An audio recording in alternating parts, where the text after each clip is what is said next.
Your voice, your opinion, your community. Fact TV, free speech protected. The following is independently produced programming. The views and opinions expressed are those of the producers and do not reflect the views and opinions of Falls Area Community Television, our staff, or board of directors. Secrets in the shadows, lost and found. Truth in every echo, loud and clear. Keep on with the long road, no more fear. In the halls of power, whispers grow. Every secret got beneath the undertone. Honest stories hidden in the dust. On this long road, in the truth we trust. Hello, welcome to The Long Road. My name is Chris Roberts. Today's episode, The Future of Trump's America. Okay, we're going to talk about a decline of an empire. America has been basically an empire since the Spanish-American War, where it decided to leave the confines of America and actually participate in other places. For example, taking over Cuba, Puerto Rico, the Philippines, and some other islands, and later on Hawaii. Okay. After World War II, the United States was basically the only empire in the world. It set an example to the rest of the world. And the rest of the world was envious of the United States. As we used to say, the United States was the shiny beacon that people wanted to emulate. People wanted to leave their country and come to America and be Americans. Okay, what you're taught in history books is lying by omission. Oh, how do empires fall? Oh, we'll talk about the Roman empires, how the heathens from Germany and the Gauls, the Visigoths, came down and destroyed Rome. Or we can talk about how the Muslims moved in and took over Constantinople. We can go in, or we can talk about how World War I ended, how World War II ended. We always, all these showing that empires, another one is Carthage. No, the Roman Empire beat Hannibal and destroyed basically there. So history keeps telling us how empires lose, how empires collapse. Well, the Soviet Union didn't collapse as a result of war. How did the Spanish Empire collapse? They kept spending money on stupid wars. So did it collapse because of the war, or did it collapse because basically it went bankrupt? It became one of the richest nations in the world, but basically it went bankrupt and lost its empire. Okay? United Kingdom. They used to say, hey, the sun never sets on the United Kingdom. Well, in 1956 with the Suez Canal, where Egypt says, you know what, the Suez Canal is ours. No longer does Great Britain have control over it. Great Britain's empire was done. And a lot of countries, colonies, just basically became their own countries. France, the same way. Okay? But you know what? That is not how countries decline. Okay? We get things like here. Oh, the Iranian war has finally shatters America's world. America, we felt that we were the best. We had the biggest economy. We had the most powerful military. You name it, we were the best. Students from China, Japan, Korea, Europe came to the United States because some of our universities were the best in the world. Okay? Trump's Iranian blunder shows strategy can defeat firepower. Okay, oh, that showing is, wait a minute, the mightiest army in the world? Kind of like the Roman army? Kind of like the Prussian army? The army of the United Kingdom? What happened? How did something that should have never been in the same league contribute to the end of the military might, in which these countries were totally embarrassed, so they poured more and more money into their military not to be embarrassed, did not suffer the loss. But pouring money in the military meant that they had to borrow more money, or they had to tax people, or they had to take benefits away from people, or they had to extract from the colonies. Okay? So, I have a little article over here by it's 4 different authors. And it came out on September 4th, 2024. Okay? Before the election. And the reason of this, and I'm bringing it up, because, yes, Trump is at the end. Trump is like Commodus in Rome. He was worried about all these other things. He wanted to be a gladiator. He wanted to be all this. And he didn't want to take the time to lead. He wanted to do things that went against the moral, ethical, and social norms. All he thought was about himself and increasing his wealth and his power, which started the decline of Rome, because you got poor and poor and poor quality leadership. So if you study this, and like I said, Trump's America, because he's ahead, he's the president right now, but I'm going to be sacrilegious to many people. When you hear some of the highlights I bring up with this, some of you might agree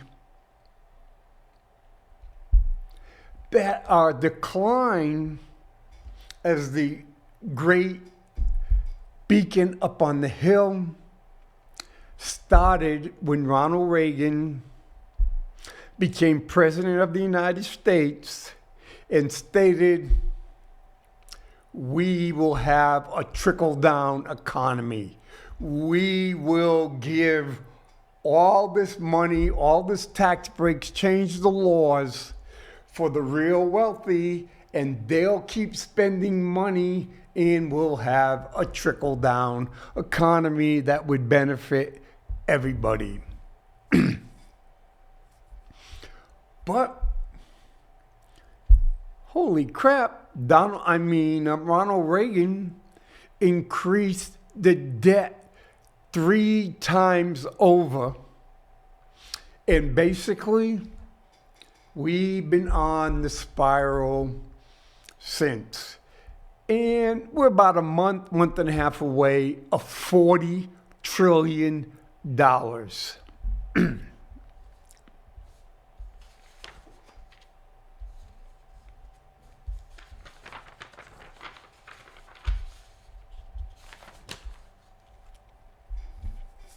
Okay, this is what the thesis that these individuals are saying.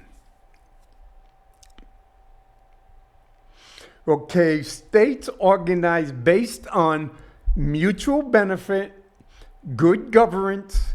Citizens were provided with the opportunity to engage in cooperative social interactions, alignments that could bridge social, cultural, and economic advantages.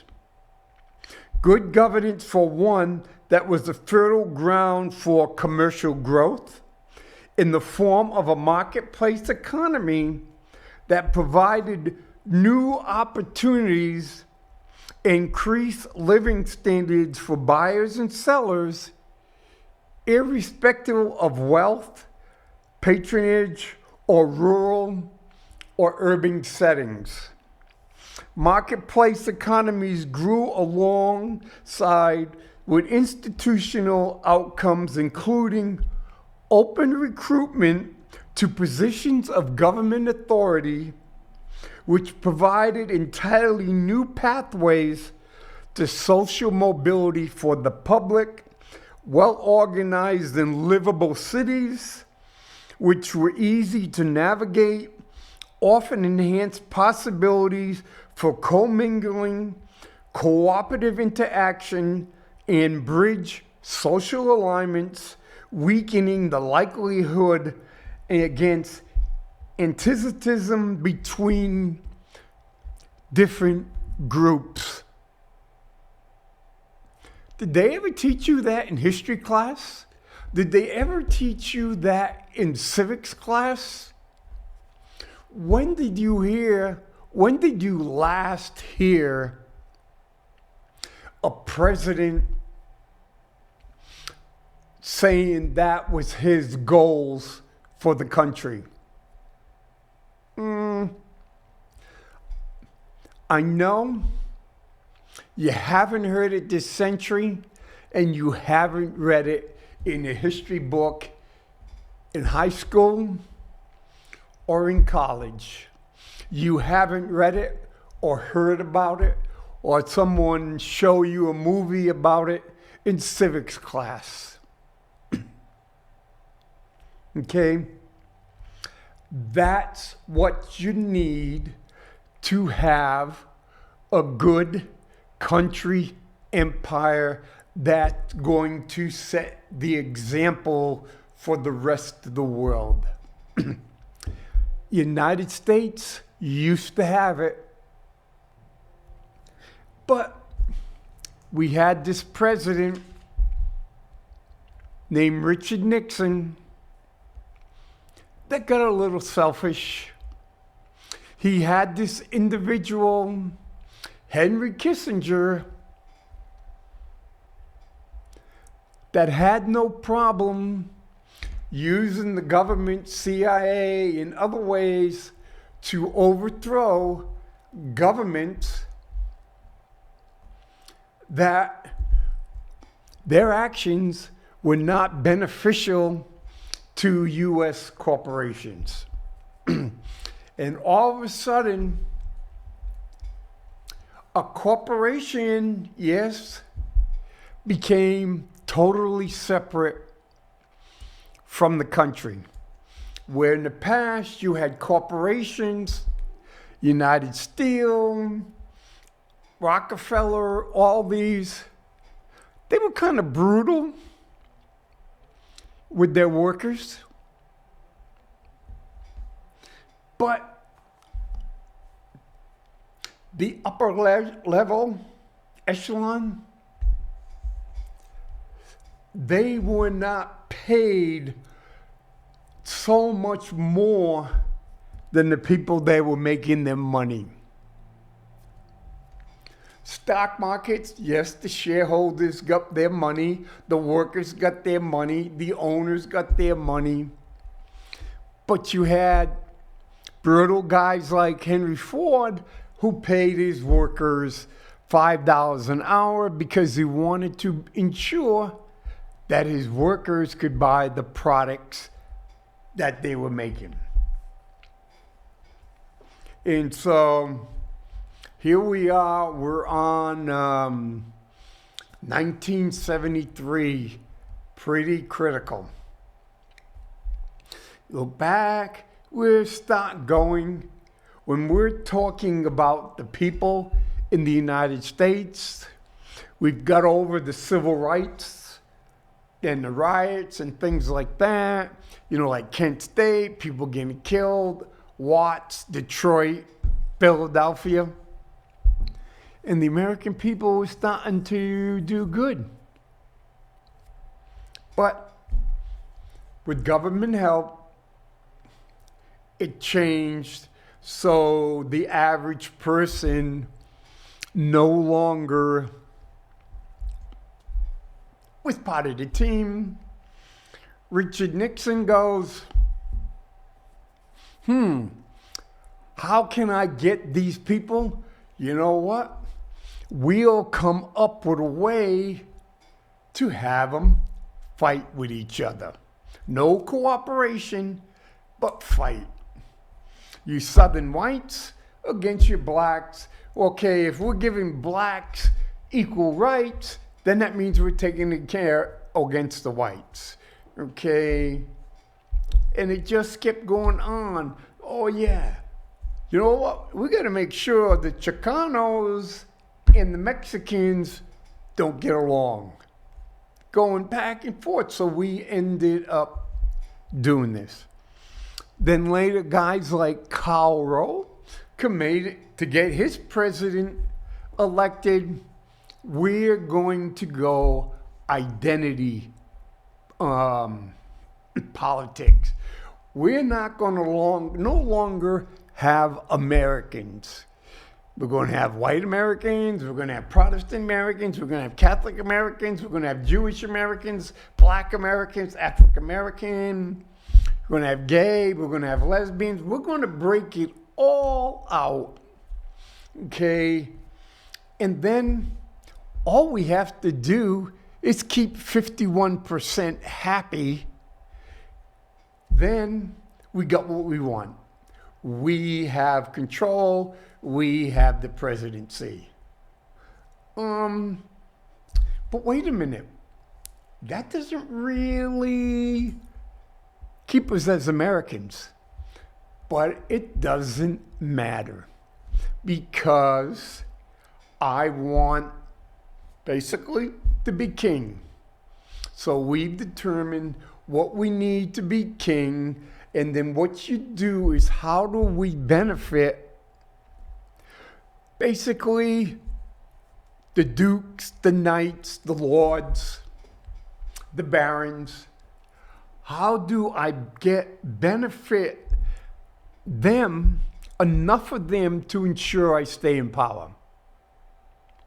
How much of the public's wealth can I take and give it to them so they'll ensure I stay in power? But where are the Americans? Where are the Americans' opportunity to advance? Okay? It kept going on. Oh, so we have Bill Clinton. You know what? Bill Clinton goes, hey, I'm for the people. Well, I cut a deal, and no matter what is your situation, a person cannot spend more than 5 years on welfare. Oh, that's really good. Yep. We got all these welfare queens. We were looking at these black women who are on welfare, and you know what? We don't like it. Okay? So we'll change it. And what's that? It makes us look good. It keeps me in power. no problem at all, and I change some rules, bingo. Hey, my dukes, my knights, they're making money. They're staying up here. I'm giving them wealth, Americans' wealth, to them so they keep supporting me. Then after Clinton, then comes George Bush, baby Bush. Then comes Obama. Okay, yeah, 2008. We've got this big problem. It's like, oh, let's go and give people's money to banks. Earlier it was the savings and loan, but we're going to give them banks. We're going to give them to the auto companies. We're going to give them a whole bunch because they're too big to fail. But wait a minute, where is that coming from? Oh, that means we're taking away opportunities from the common people. So now, opportunities that people had to rise up to the middle class, no longer there. And because we're taking it away, there's even less middle class. Okay? Then what do? Wait a minute. What's a way that we can, quote, help people?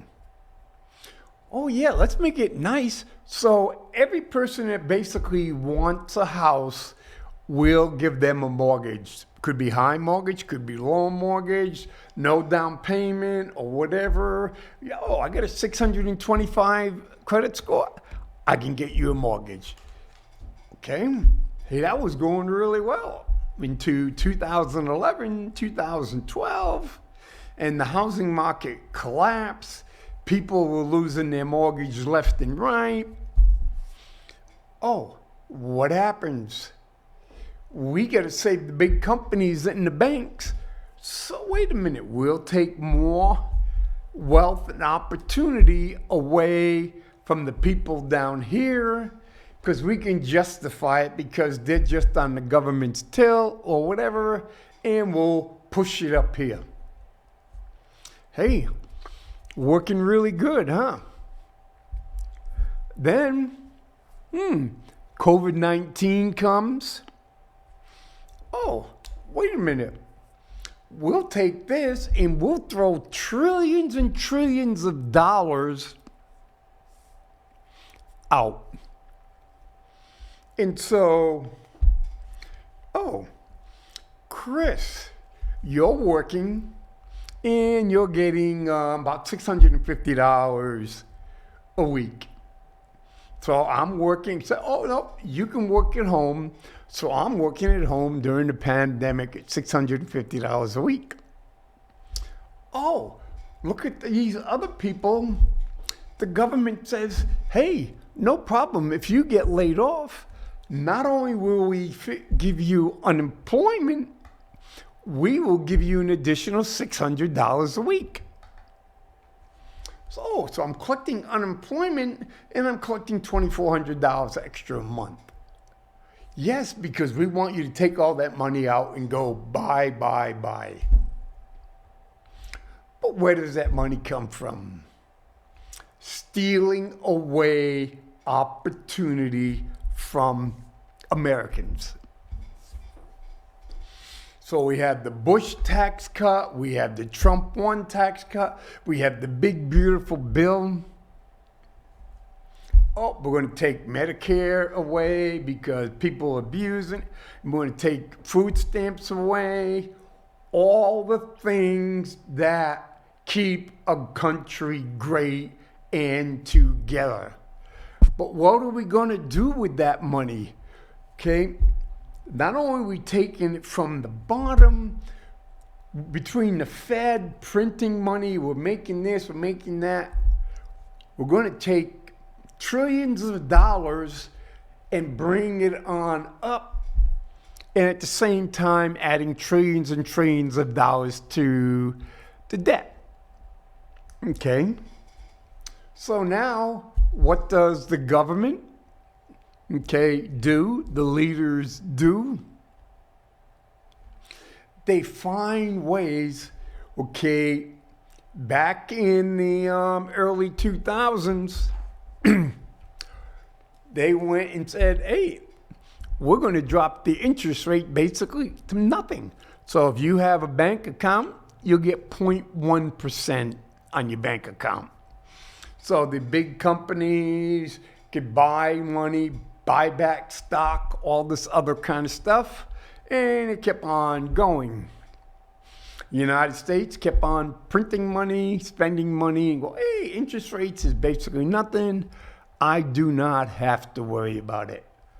But what about Americans? You said, hey, save money.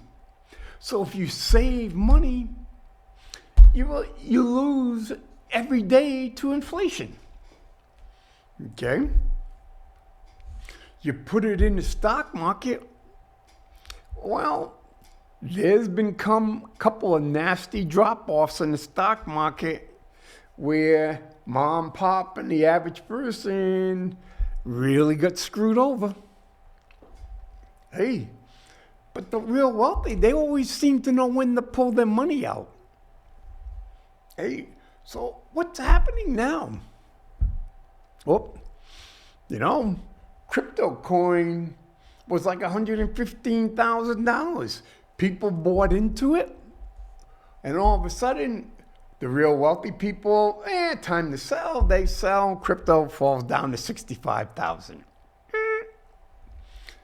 Oh, price of silver.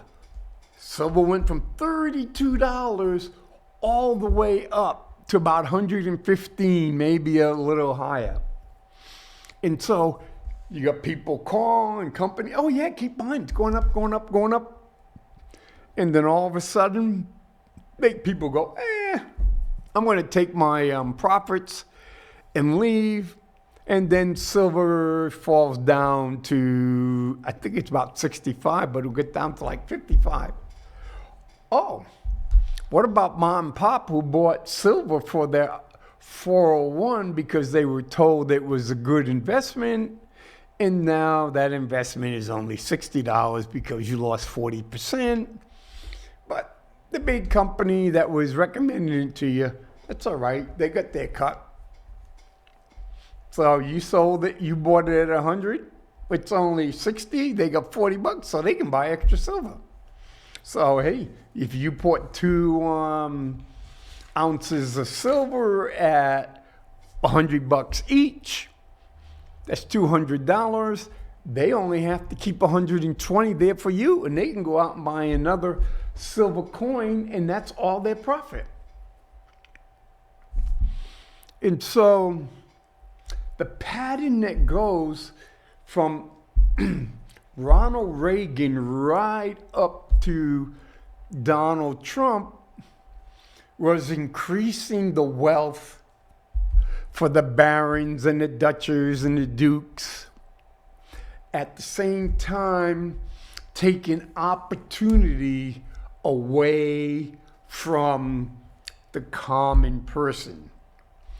And a great country is built on the common person. A great country is built on keeping the needs of the common person met. Did we do that? Oh. What about the medical needs? If you're lucky, not everybody has health care. Oh, what about food? It all depends. We don't think you should have. We're not going to help that. What about education? Oh, 40% of the people who graduate can't read or write at the 6th grade level? Are we happy with that? Should we be happy with it?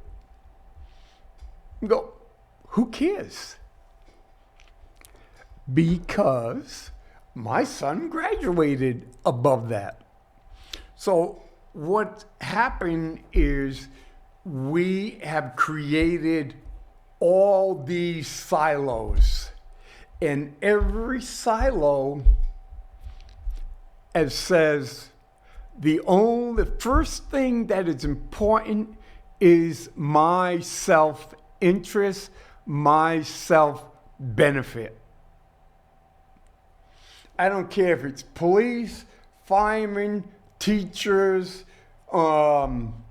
every single owner downtown or every CEO of a big corporation, or maybe only 99%, their number one priority is self-preservation. Again, we cannot have a strong, growing country or empire or whatever unless we are looking at the collective good. If we look at the collective good, okay, if American people weren't divided and looked at the collective good, I doubt any man from Ronald Reagan to our current president, Donald Trump, would ever been elected. What leadership and competencies does Donald Trump have? Yes, this first term, he hired some really good people, but a lot of good people resigned because of they could not deal with his lack of ethics. Okay? So his second term, he hires all butt kissers. Like in the Marine Corps, all these people were so far up his rectum, they had ring around the collar. Bush, the man that you could just go out and have a drink with, figures, you know what, I'm just going to start a war. Oh, 6 years later, you're no longer president and the war's still going. And I'm going to start a war in Afghanistan. What the heck?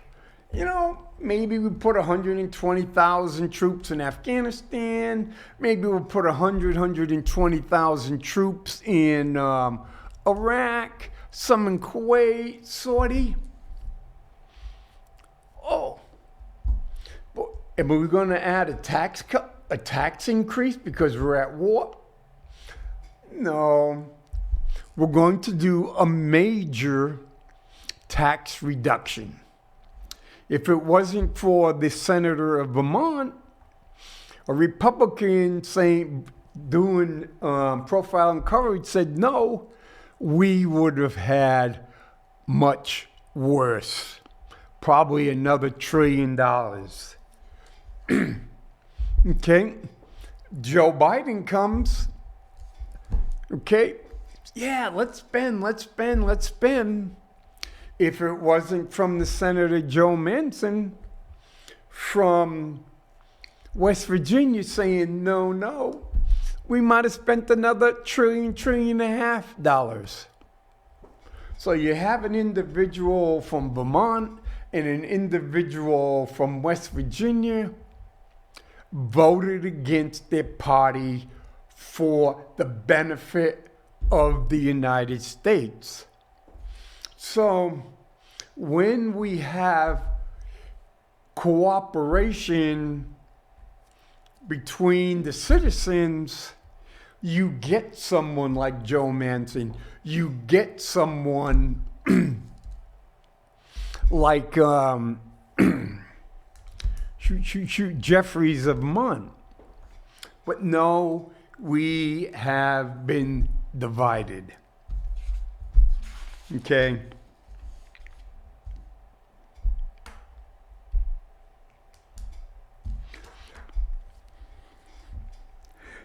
Okay, a lot of things where people talk things, droughts, economics, conquest by more powerful foes.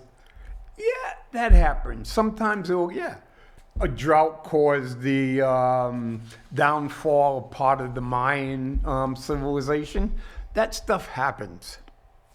You know, like I said, countries get conquered. the most important of one of the four reasons, to understand the reasons for the political breakdown, we decided to revisit an early article which we had posted an answer to the question when it became increasingly clear to us that conflicted politics, culture of the contemporary U.S. present striking parallels to what we have developed, have we discovered. There it is. Conflicted political culture of the contemporary U.S. presence, of the contemporary United States, presents striking parallels. Conflicted politics. Oh, we got MAGA, we got liberals, we've got all different groups. Conflicted politics. But we're taught when we went to school and with history and civics, conflicted politics was good for us. In all four instances, collapse followed quickly after leaders of these countries inexplicably and suddenly abandoned principles and practices that had successfully underpinned state building and social stability. So, wait a minute. We, from Ronald Reagan on, we have had a system of conflicted politics. And conflicted politics is destructive. Conflicted politics, people don't talk to each other. People think the other person's the enemy. People think the other person should be punished by God. Or, you know what? If you say something critical of Israel, you are anti-Semitic. If you say something critical of a black man, hey, you're prejudiced. If you say something critical about a woman, you know, it just goes on and on. But as people, as an organization, as a country, we have to listen to critical, constructive criticism. Because we rarely see the negatives in ourselves. You have to listen to constructive criticism. Some of it is totally BS, but some of it's important, which we listen to, and it allows us to get better. Constructive criticism. But we're in a country right now that we cannot have constructive criticism. Criticize Trump, criticize Israel, you're in trouble. And you're in trouble fast.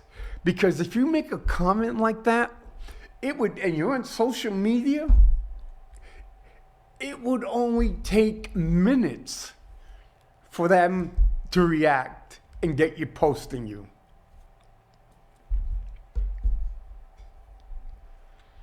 And the other thing with conflicted politics, you don't get good leaders.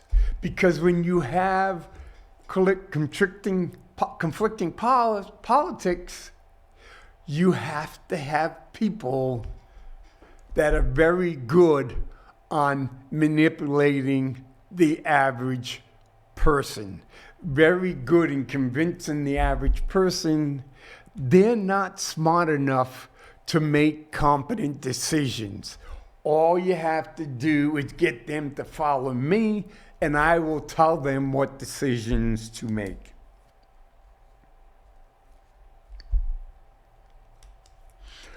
But why would the actions of a few people have such a severe consequences on otherwise endurable and well-organized politics? Just think of it. Oh, let's look some of the stuff that Papa Bush did, Junior Bush did, Clinton did, Nixon did, Reagan did, Obama did, Biden and Trump again did. Okay. They, if not themselves, they had people around them who, one, were able to convince the people, don't worry, we're going to make these guys so wealthy, it is going to trickle down like a thunderstorm. And plus, you know what? If we want to go back to non-conflicted politics, okay, who did you get? You got Jimmy Carter. Okay, you got Eisenhower. Okay, you got John Kennedy. Yes, all of them had their flaws, but they all were looking at, they tried, when it comes to politics and everything, they tried to be as ethical as possible and were making decisions for the common good. It wasn't about making corporations and individuals wealthier and wealthier and creating a system. They had so much wealth that it just sat there.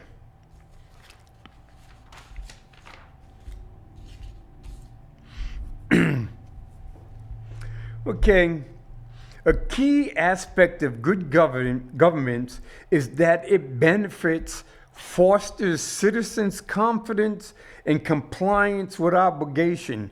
Its practice and principles must be judicially adhered to, and good governance benefits must be available across the realm without favoritism. We discovered that in incidents where mutual benefits and good governance are key, state building and citizens recognize the impartiality was threatened when a leader's power or the state itself was religiously, I can't even pronounce the word, the same threat was felt when the state gained in fiscal benefit by associating or controlling a particular religious institute. Okay? White national Christians. So there's the other group, or it's a Protestant religious group. I can't pronounce the name right now, but they got together between them and the white national Christians. They helped take control of the government. They elected people at the local level, the state level, all the way up, causing people to lose confidence in their country. Then we go,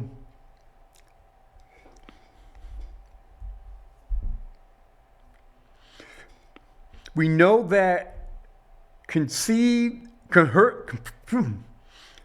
coercive and autocratic states did exist in the past, as they still do today, but were there also experiments in state building outside of Western history, which are based on continuous mutual benefit and good governments?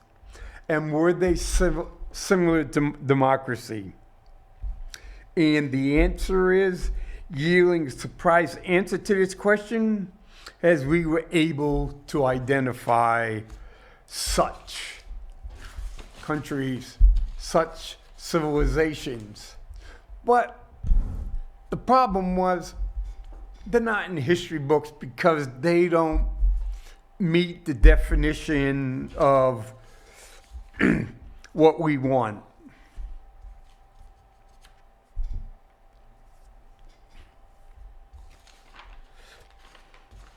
Let's see some of the things. Let's look at some of the reasons we start collapsing.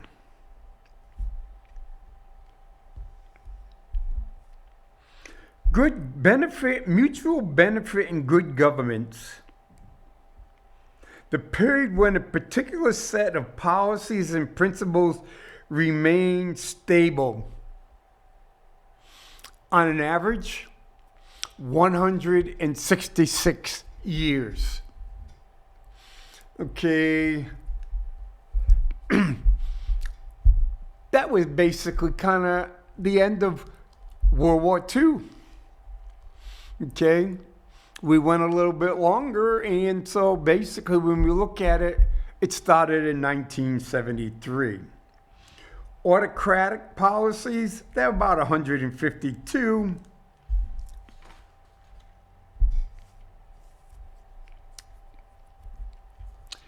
Okay.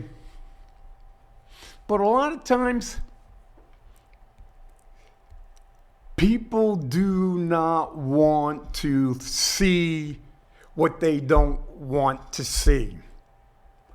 Even if they open their eyes, they like to believe it's not going to happen in their time.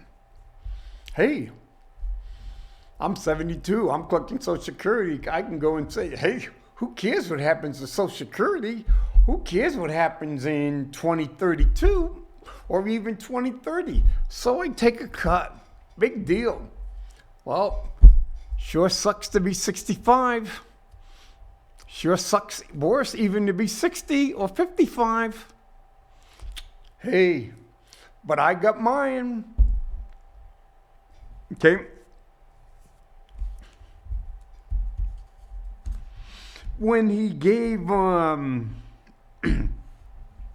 we look at some of the ones when he gave for the big Chinese 16th century, he neglected his duty and turned his attention of gaining personal wealth, a violation of long-standing prohibitions.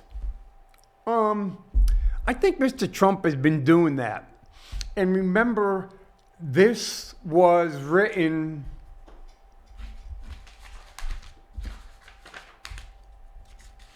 September of 2024, before Donald Trump was elected the second time. In case of the Mongols, they were doing really good. They go, no, I can get this, the emperor goes, I can get this group that support me. So instead of being neutral on religious, we're only going to have one religion and we're going to persecute the other ones. Christian Christian nationals. Yeah, we want women to stay home, keep producing babies, just have sex, produce babies. Bingo. Roman Emperor Commodus. He goes, I want to be a gladiator. I don't want this. Crap, I don't care. I don't feel like government, and I'm going to find people that won't threaten me, and they know I'm giving them a job they're not capable of and would never get. So, ring around the collar type people. So, this pattern is with Donald Trump very clearly with these three individuals who were head when they took over as emperor of their countries or their empires. Everything was doing well. The economy, the people enjoyed it. In Venice, was doing really well. And what right here, we're talking about an individual. The government council refused to impeach him, regarded by many inside and outside of the government as a violation of long-standing rules, and was not corrected. And anytime the council was criticized for not doing, it doubled down on what it did to other people. So you knew, you know what? Open your mouth, criticize. Oh, let's criticize ICE. I'm going to criticize ICE on Facebook. Oh, I can criticize ICE being in Keene the other day, and ICE being on police property or Keene property. And chances are I probably have an ICE person at my door tomorrow. Okay. A big one. Moral collapse. If I go in and look at the president, look at people in his cabinet, look at Congress, the vice president, the Senate, a lot of people in state government, I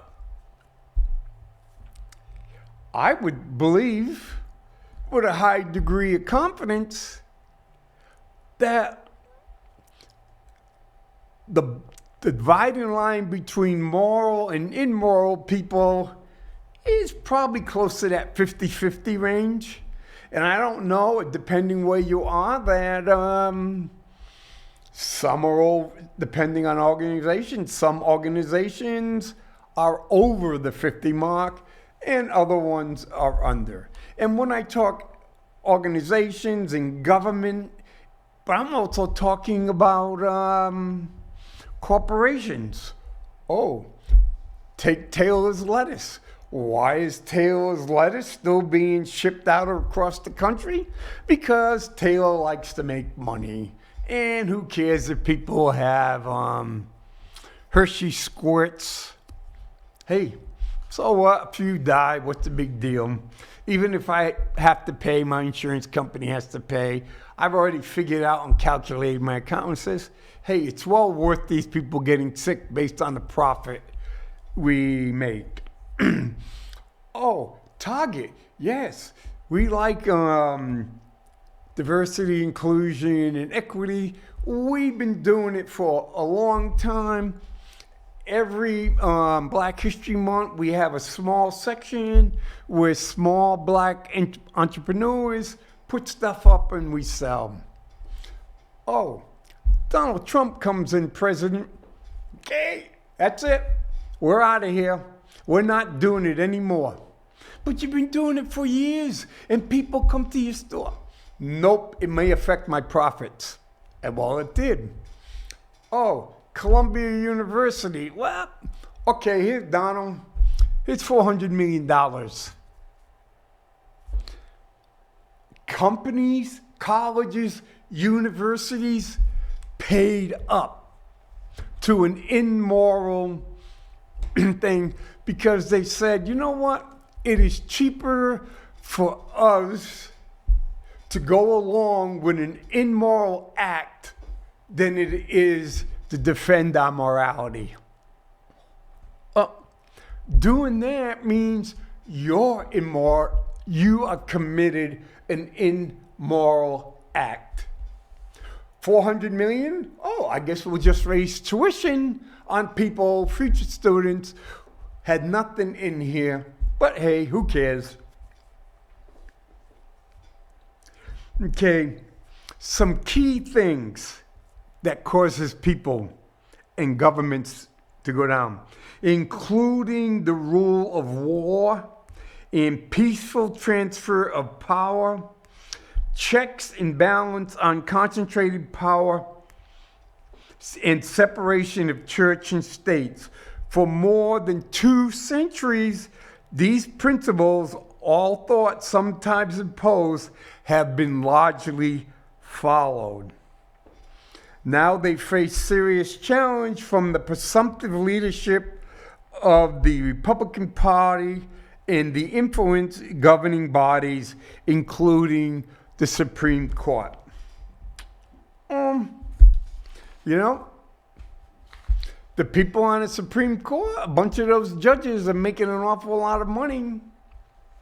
Different judges in the court system making rulings because they hope to be able to get a more senior judgeship. And to be able to go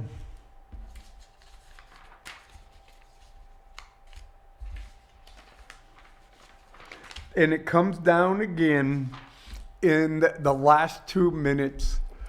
I will read again what I started off with, and this is important to our country. And to me, if you can articulate and get me to believe that you would do this, to me, you don't belong in a leadership position in our country because you are just thinking about yourself. You're thinking about gaining more wealth. You're gaining more power. Where does that wealth and power come? You're sucking it, excuse me, from the citizens of our country. And, okay, billionaires do not create jobs. Who creates jobs? It's the average person buying products that the millionaires have to make that creates jobs. Citizens were provided with the opportunity to engage in cooperative social interactions and alignments that could bridge social, cultural, and economic growth. Good government was a fertile ground for commercial growth in the form of marketplace economies that provide new opportunities for an increased living standards for buyers and sellers.